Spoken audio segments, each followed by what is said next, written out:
शांति।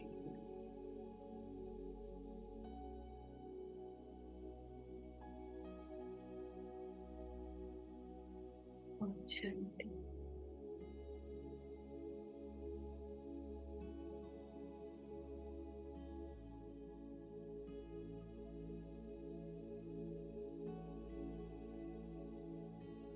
बैठ जाए आत्मिक स्वरूप में,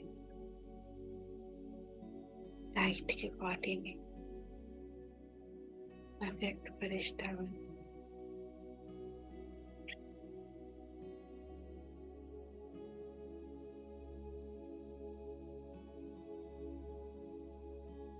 देखिए खुद को सूक्ष्म तल में, बाप दादा के सामने।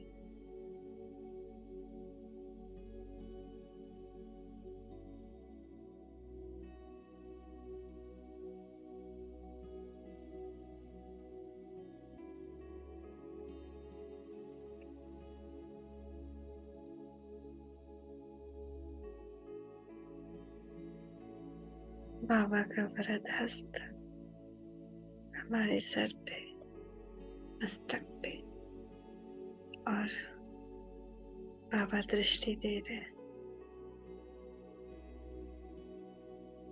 बाबा कह रहे हैं, बच्चे, मास्टर सर्वशक्तिशाली बाबा।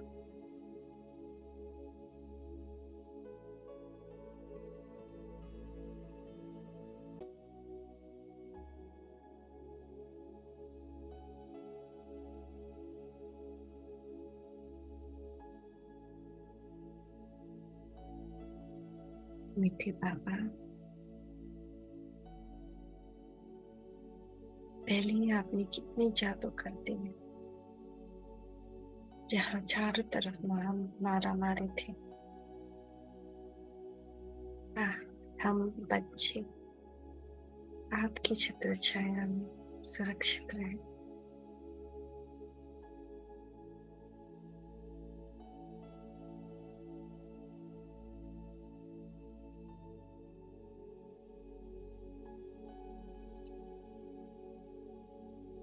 बाबा, परम पिता परमात्मा द्वारा स्थापित यह ईश्वरीय ज्ञान यज्ञ पाकिस्तान से भारत में कैसे स्थानांतरित हुआ, इसके बारे में भी एक विचित्र कहानी है। इस विषय में ब्रह्म कुमारी मनमोहनी दादी जी ने कहा है, मेरे लौकिक संबंधी जिनका मुंबई में तथा विदेशों में लाखों करोड़ों का व्यापार चलता था, चाहते थे किसी तरह हम पाकिस्तान छोड़कर भारत में आ जाएं। अतः उन्होंने इस उद्देश्य से कराची में हमें कई पत्र लिखे, इधर लोगों को ज्ञान से भारत जाने के लिए। हम शिव बाबा का भी आदेश मिल ही चुका था, परंतु साथ साथ बाबा यह भी कहा करते थे कि ब्राह्मण लोग तो निमंत्रण पर तथा ईश्वरीय सेवा के लिए नहीं जा सकते। यूं ही तो उनका कहीं जाने का कोई प्रयोजन नहीं होता। अतः अब मुझे लौकिक संबंधियों से निमंत्रण तथा हवाई यात्रा का टिकट मिला, तो बाबा की आज्ञा से मैं कुछ एक अन्य त्यागी बहनों के साथ मुंबई गई।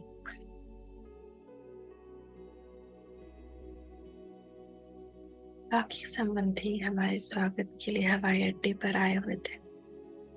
जैसे लोग किसी महात्मा के स्वागत के लिए फूल मालाएं ले आते हैं, वैसे ही प्रचलित रिवाज के अनुसार हमारे लौकिक संबंधी भी हमारे लिए फूल मालाएं लाए हुए थे। पर हम लोगों को तो बाबा की ओर से यह शिक्षा मिली हुई थी कि आप फूल मालाएं स्वीकार नहीं कर सकते, क्योंकि ये मालाएं तो केवल देवी देवता जो कि पूर्ण पवित्र होते ही धारण करने के अधिकारी है, जबकि अभी उन देवी देवताओं के समान पवित्र बनने का पुरुषार्थ कर रहे हैं, बस सेवाधारी। अतः हमने मालाएं अपने गले में धारण नहीं की, और इस विषय पर हमने उन्हें बाबा से मिले आदेशों से परिचित किया। इस प्रकार बाबा के द्वारा मिली शिक्षाओं का पालन करते हुए हम लोग अपने लौकिक संबंधियों के यहाँ गए। वहाँ उन्होंने 2 कमरे में हमारा आवास निवास के लिए ठीक ठाक करा दिए थे और वहाँ एक कमरे में ऐसी व्यवस्था कर दी थी कि हम जिज्ञासु अथवा लौकिक संबंधियों को प्रभु परिचय भी दे सकते थे। बस जो ही हम संबंधियों के यहाँ ठहरे, जो ही अर्थात पहले दिन से हमारे लौकिक मित्र संबंधी तथा अन्य लोग ईश्वरीय ज्ञान सुनने के लिए हमारे पास आने लगे। हमें यह सोचकर बड़ी खुशी होती कि प्रारंभ से जो लोग हमें ओम मुरली में जाने से रोकते थे, आज वे स्वयं भी हमारे जीवन से प्रभावित होकर हमसे कुछ ज्ञान वार्ता सुनने के लिए उत्सुक है।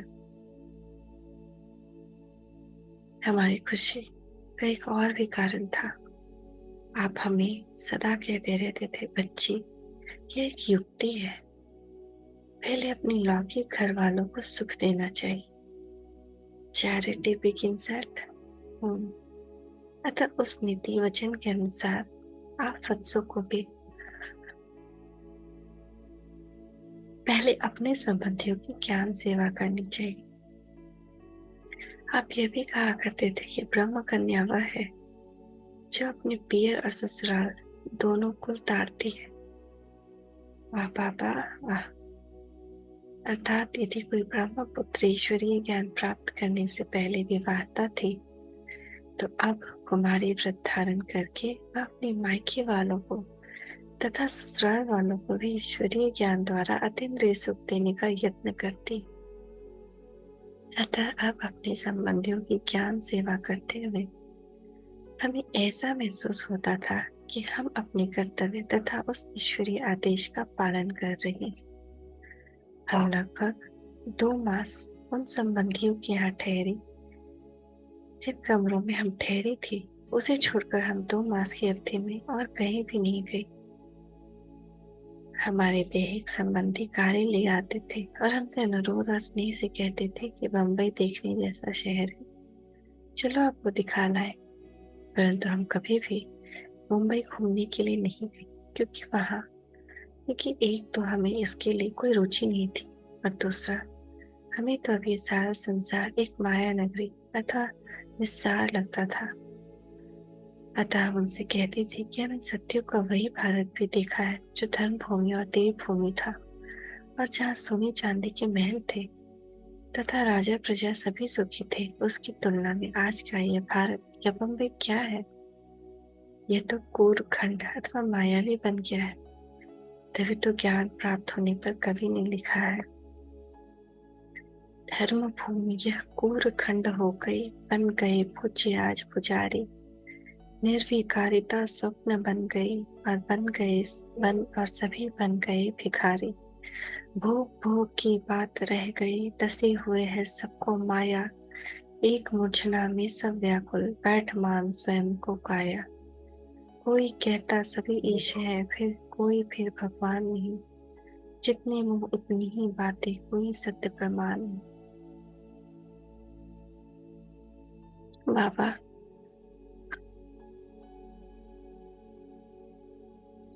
तो हम जो कि शिव बाबा द्वारा दिव्य दृष्टि प्राप्त करके स्वर्ग के दृश्य देखती है, वे इस माया नगरी को देखकर क्या करेंगी? इस पृथ्वी पर रहने वाले लोग सत्युग में पूज्य देवता थे, परंतु अब तो वे पुजारी और भिखारी हो चुके हैं।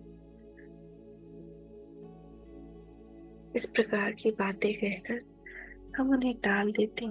हमारे संबंधियों ने अनेक बार हमें कई प्रकार के भोजन तथा वैभवों की भी भेंट दी, परंतु हम तो सदैव अपने हाथों से 2 सादा रोटी बनाकर सादा सब्जी के साथ खाते थे और मन में ईश्वर के गुण गाते थे। अतः उन लोगों का विचार आया कि ब्रह्मावत्स अब अपने जीवन को बहुत ऊंचा बना चुके हैं।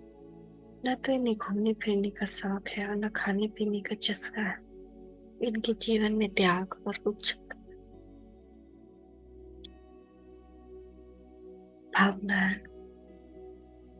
एक ओर वे बम्बई के फैशन और वहाँ के लोगों के रास्ते रहन सहन तथा भोग में जीवन को देखते और दूसरी तरफ वे हमारे सफेद एवं सादा वस्त्र तथा बहुत ही सादा खान पान को देखते।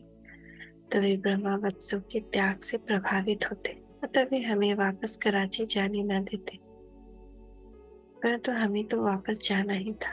हम जितना समय वहां रहे उतना समय उन्हें मधुर ईश्वरीय ज्ञान तो सुनाते ही रहे और उन्हें परम पिता परमात्मा की स्मृति भी बिठाते रहे। उन्हें जो लोग हमें मिलने आते उन सभी को हम संदेश देती थी कि शिव पापा को अब याद करो, तुम्हें मुक्ति धाम में जाना है, अपने पुरुषार्थ के बल पर सत्युग में तुमको आना है। यह संगम का स्वर्णिम युग है। शिव पापा फिर से आया है।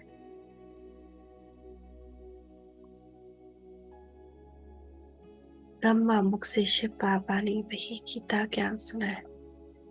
सृष्टि का अंत अब आया है। विकराल विनाश खरा आगे। इस समय आखिरी अब सबका शिव बाबा ने बतलाया है।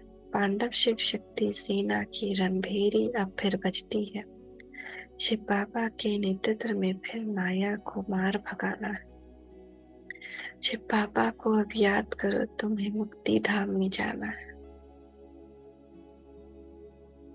कुछ समय के बाद हमारे लौकिक संबंधियों ने सारे यज्ञ के स्थानांतरण के लिए बाबा को एक निमंत्रण पत्र लिखकर भेजा। बाबा ने उन्हें कहा कि निमंत्रण उसी का स्वीकार हो सकता है जिसे ज्ञान सुनने की तथा ईश्वरीय नियमों के पालन करने की लगन हो। ऐसा उत्तर मिलने पर उन्होंने हमारी एक अन्य दैवी बहन जिसका नाम ब्रह्म कुमारी लीलावती है और जिनका उनके साथ लौकिक संबंधी की ओर से यज्ञ में निमंत्रण भेजा और हमें कहा कि हम सभी यज्ञवत्सों के निवास के लिए भारत में कोई अनुकूल भवन ढूंढा जाए। मैंने तथा ब्रह्म कुमारी लीलावती जी ने पूना, मुंबई, अहमदाबाद आदि में कई भवन देखे, परंतु हमें 250-300 यज्ञवत्सों के इकट्ठा रहने के लिए उन तीनों नगरों में कोई भी ऐसा भवन न दिखाई दिया जिसमें ठीक व्यवस्था मकान ढूंढने का कार्य कि हम अहमदाबाद में सर्वानंद जी तथा गंगेश्वरानंद जी जो कि प्रसिद्ध सन्यासी और प्रचारक हैं और जिन्हें कि सिंध लोक के लोग गुरु मानते थे, ने हमारा काफी सहयोग दिया। उन्होंने अपनी एक सन्यासी शिष्य सिद्धानंद जी को हमारे साथ भेजा। आखिर हम माउंट आबू में कोई अनुकूल भवन देखने के लिए आए। हमारे कुछ लौकिक संबंधी भी हमारे साथ थे। मैंने एक दैवी बहन ब्रह्मा कुमारी रुक्मिणी जी के साथ मकान ढूंढते ढूंढते माउंट आबू की ब्रिज कोठी देखी जो कि भरतपुर के महाराजा की। मुझे वो पसंद आए। यह वो कोठी बहुत ज्यादा अच्छी न थी, परंतु उस कोठी को देखते समय मुझे बाबा के कुछ महावाक्य याद आए, इसलिए ये कोठी ले लेना मुझे उचित लगा। बाबा हमें सिंध में काफी पहले कहा करते थे, बच्चे, अंत में आप ब्रह्मावत्स पर्वतों पर जाकर तपस्या करेंगे और महाराजाओं की कोठियों में रहेंगे। बाबा के पूर्व वचन मेरे मन में बार बार प्रबल प्रेरणा के रूप में उठते और मेरे मस्तिष्क को समझाते कि ये वह पर्वत है और ब्रिज कोठी तो एक महाराजा, भरतपुर के महाराजा की कोठी ही। तो यही वह पर्वत है जिसके बारे में बाबा पहले से हमें बार बार कहते रहे कि अंत में आप पांडव पर्वत पर तपस्या करते करते शरीर छोड़ेंगे। बाबा यह भी कहा करते थे, जब इस कलयुगी विकारी सृष्टि का महाविनाश होगा तो ब्रह्मावत्स उस पहाड़ पर ही होंगे तथा वहां से ही विनाश देखेंगे। तब मुझे प्रबल प्रेरणा हुई, हो न हो यह वही पहाड़ी है और यही वह राजा की कोठी है जहाँ हम शिव शक्ति और पांडवों के अर्थात ब्रह्मावत्सों को आकर तपस्या भी करने और रहना भी है। अतः मैंने अहमदाबाद जाकर बाबा को कराची में टेलीफोन किया और ब्रिज कोठी के बारे में उनसे राय मांगी। तब बाबा ने स्थान के लिए झट से ऐसे ही स्वीकृति दे दी जैसे कि बाबा के मन में यह आने की योजना पहले से ही है और हमें केवल ढूंढने की सेवा के का अवसर और खुशी प्राप्त करने के लिए उन्हें भेजा हो। जब शिव बाबा ने सिंध अथवा पाकिस्तान के यज्ञ भारत में स्थानांतरित करने का निर्देश दिया, तब आबू की ब्रिज कोठी लेनी तथा ब्रह्मा मुख वंशावली के आवास निवास आदि के लिए उचित प्रबंध करने के लिए सबसे पहले एक विशेष अनुभवी ब्रह्मा कुमार को भेजा गया। वह यज्ञवत्सों में से एक मुख्य भाई थे जिन्हें शिव बाबा विश्व किशोर नाम दिया। सचमुच जैसा उनका नाम वैसा उनका पुरुषार्थ भी था। वे भविष्य में विश्व के मालिक श्री नारायण का किशोर बनने जैसा ही पुरुषार्थ किया करते थे। वे श्री ईश्वरीय ज्ञान की धारणा से पहले कलकत्ता में एक उच्च और नामवर जवाहरी थे। लौकिक नाते से वह बाबा के भतीजे थे। उन्हें बाबा के प्रति अगाध स्नेह अत्यंत सम्मान था। बाबा ने उन्हें जवाहरी रात का धंधा सिखाकर निपुण जवाहरी बनाया था। तब बाबा को ईश्वरीय साक्षात्कार हुए थे और उन्होंने जवाहरात के धंधे से अवकाश प्राप्त कर लिया था। तब विश्व किशोर जी के मन में भी यह संकल्प था कि मैं भी बाबा का अनुकरण करूंगा। उन्होंने बाबा से अपनी हार्दिक इच्छा प्रकट भी की, परंतु बाबा ने उन्हें निर्देश दिया था कि थोड़ा ठहरो। उस समय के बाद आपको भी पूर्ण पेंट और बनने की राय दी जाएगी। ऋषि किशोर जी तो हर हाल में राजी थे। जैसे बाबा ने चलाए वैसे चलने में उनको खुशी होती थी। कुछ ही वर्षों के बाद उन्हें इस ईश्वरीय ज्ञान यज्ञ में समर्पण होने की प्रेरणा मिल गई और तब से सब परिवार इस यज्ञ में सर्वस्व से समर्पित हो गए। उनकी युगल जिनका नाम प्रभु कुमार सुंदरी है, ये लगन एवं तन्मयता तथा त्याग से ईश्वरीय विद्या के अध्ययन और सेवा कार्य में लग गई थी। ऋषि किशोर जी भी बहुत अनुभवी, विचारवान, निश्चय बुद्धि, त्याग वृत्ति वाले, वफादार और ईमानदार थे। ये जब कभी लोगों के यज्ञ से किसी कार्य के लिए मिलते तो लोग उनसे पूछते थे, आपका इस संस्था में क्या स्थान है, क्या आप यहाँ के सेक्रेटरी हैं? तब ऋषि किशोर जी कहा करते, नहीं, मैं माताओं और बहनों का एक छोटा सा सेवक हूँ, अथवा मैं तो एक मामूली ईश्वरीय सेवक हूँ। वे पत्र व्यवहार में भी स्वयं को ईश्वरीय सेवक लिखकर हस्ताक्षर करते थे। वो तो थे वे इस ईश्वरीय विश्वविद्यालय के प्रबंधक। भारत में जब आकर उन्होंने भरतपुर के महाराजा ब्रिजपुर के कोई अभिवत्सों की विद्या अध्ययन तथा वास निवास के लिए लिया, तब वे पिता या माता तथा सभी अभिवत्स आगू में पढ़ा रहे थे। बाबा बोले कि सांपों से ही तो हमारा मुकाबला है। ब्रह्म कुमारी दीदी मनमोहन जी कहती थी कि जब वो ब्रिज कोठी से होकर तैयार होकर आपकी मम्मा तथा एक बच्चों को ओखा बंदरगाह पर स्वागत करने के लिए रवाना होने लगी, तब उन्होंने ब्रिज कोठी में ऊपर से एक कमरे से बहुत लंबा और मोटा सांप देखा। इससे उनके मन में संकल्प उठा कि शायद उन्होंने यज्ञ बच्चों के लिए गलत स्थान चुना है।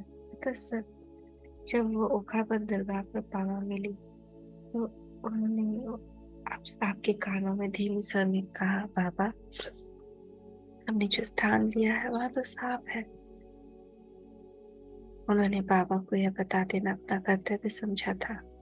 उनकी यह बात सुनकर बाबा ने मुस्कुरा दिया और बोले, बच्ची, कोई हर्ष नहीं, सांप हमारा क्या बिगाड़ेगा, हमें तो सांपों से मुकाबला करना है। यह सांपों से बाबा का अभिप्राय काम, क्रोध, विकार से तथा आसुरी स्वभाव के लोगों से था।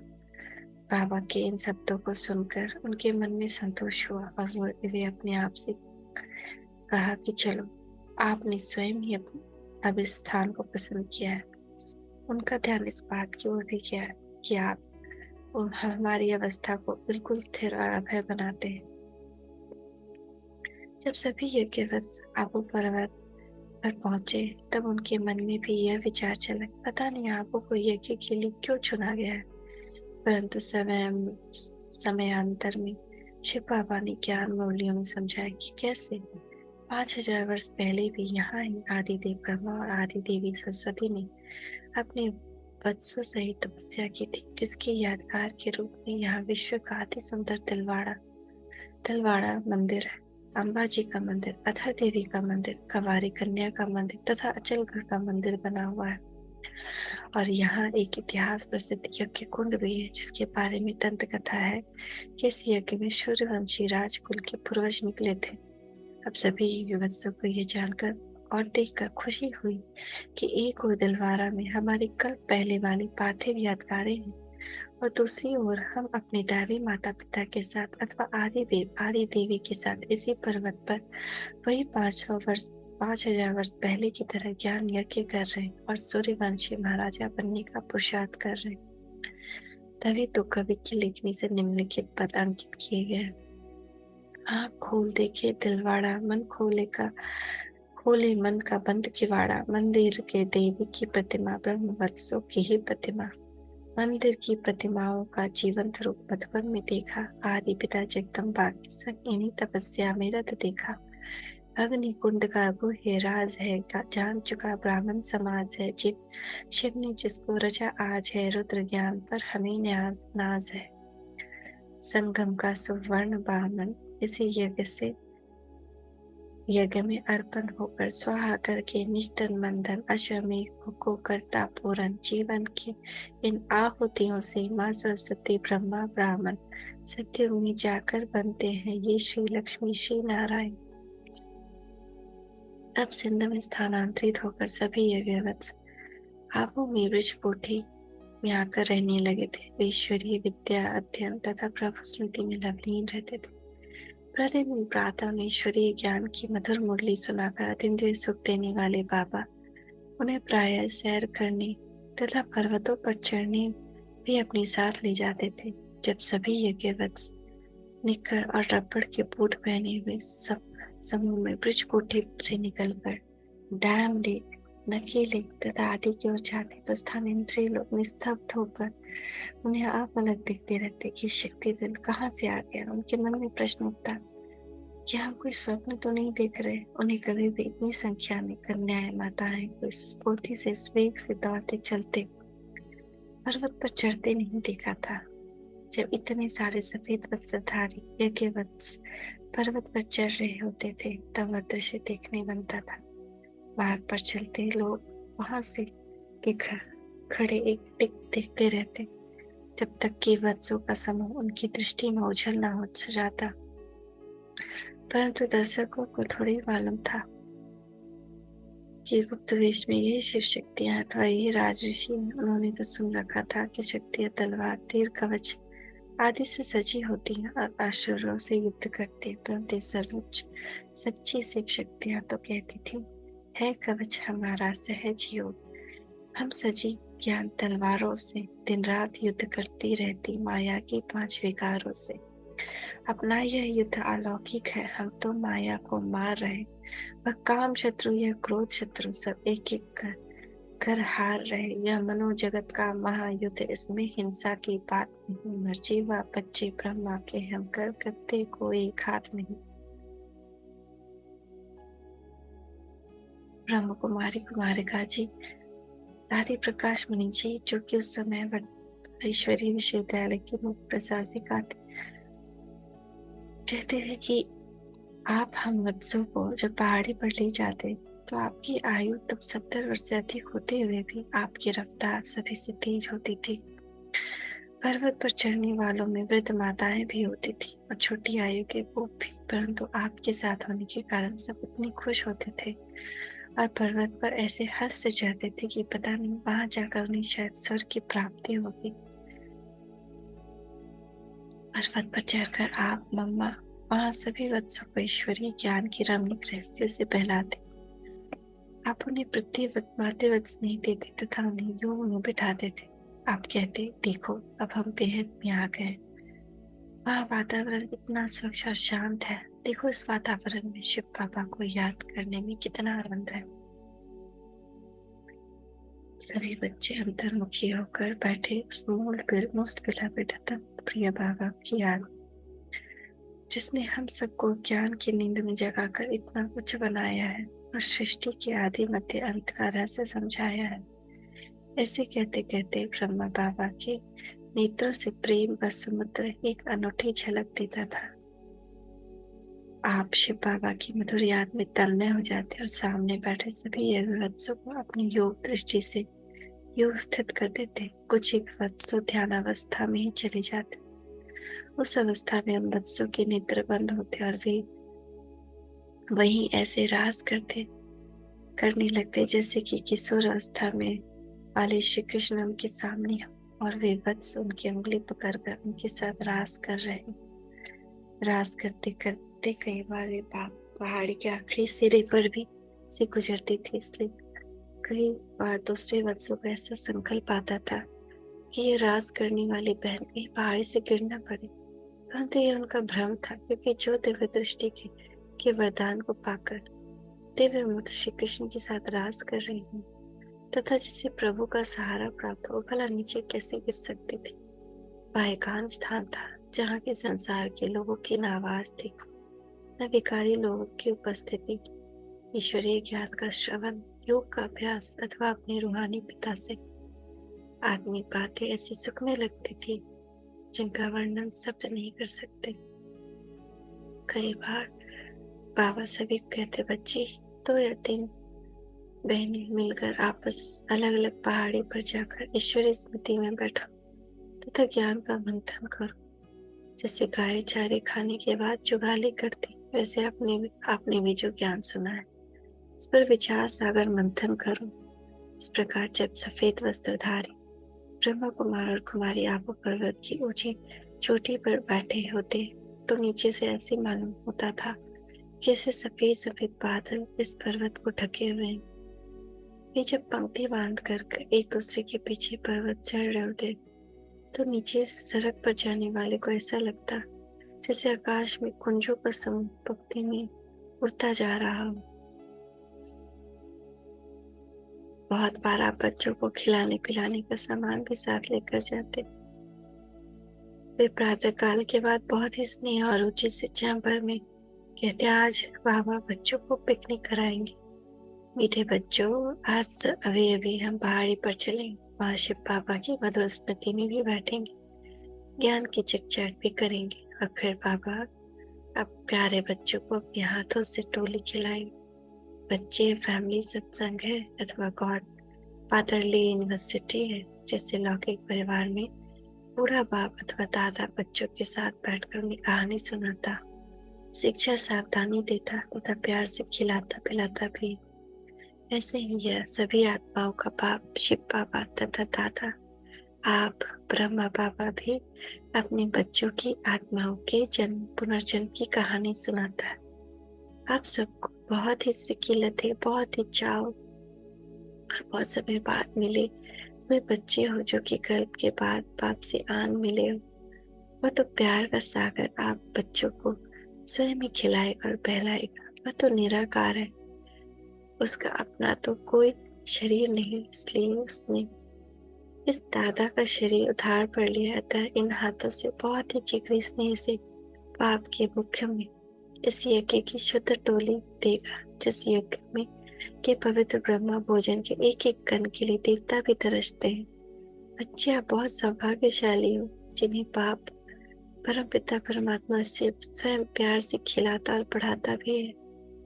जरा सोचो, त्रिलोकपति शिव बाबा स्वयं इतनी दूर से परम धाम से आकर आपको पढ़ाता है, जिसे पाने के लिए सन्यासी जंगलों में ढूंढ रहे, जिसे एक सेकंड के दर्शन मात्र के लिए भी अथवा जिसकी क्षण भर की झलक के लिए भी तीव्र वेगी भक्त अपने सिर के को उतार कर तली पर रखने के लिए भी तैयार हो जाते हैं तथा राजा राज्य भोग भी न्यौछावर करने में संकोच नहीं करते। ऐसा वह सबका प्यारा पिता अब बच्चों को आकर पढ़ाता है, प्यार से दुलारता है, आपका सखा बनकर आपसे खेलता है।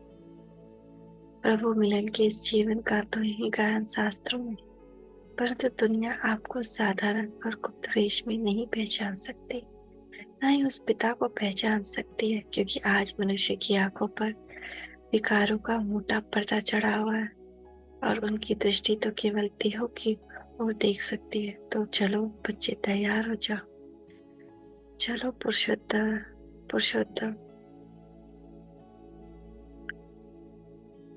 संगम युग की इन थोड़ी सी घड़ियों में उस बाप से खूब मिलन मनाना और जन्म जन्मांतर आपने जिसके लिए भक्ति की, अब उससे जितना प्रेम तथा ज्ञान खजाना लूटना हो वह लूट लो।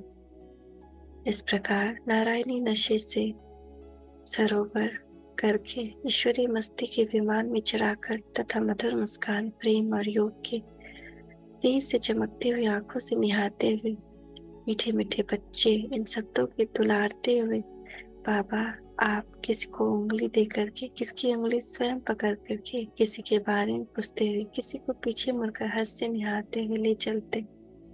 चलते चलते एक सेकंड रुककर पीछे मुड़कर सबकी ओर निहारते हुए वे कहते, बच्चे ये बाबा की याद है, ये याद है, ये किसके साथ चल रहे हो? देखो शिव बाबा की याद में चलोगे तो कदम कदम पर पदम पदम की कमाई होगी। कभी आप कहते, आप बच्चे आगे आगे चलो, मैं पीछे पीछे आता हूँ, क्योंकि गाँवों का रखवाली करने वाला व्यक्ति सदा गाँवों के पीछे पीछे चलता है, ताकि कोई गाय इधर उधर न हो जाए।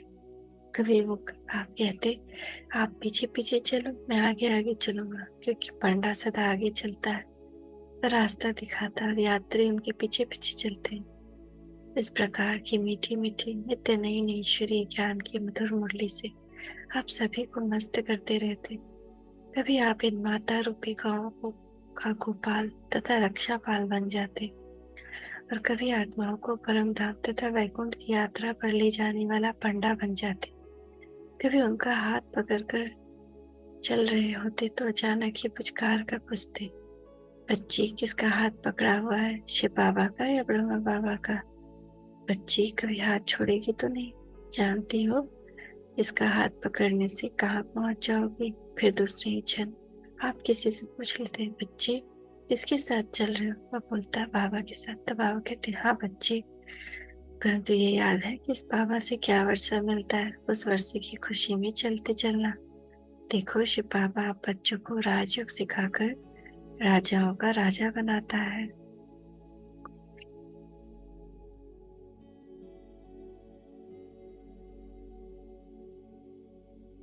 फिर आप तीव्र गति से चल पड़ते, काफी आगे निकल कर कहते, देखो तो ये कैसा शक्ति दल है, ये कितना पीछे रह गया, अरे बुढ़े जवान हो गए और जवान बुढ़े हो गए।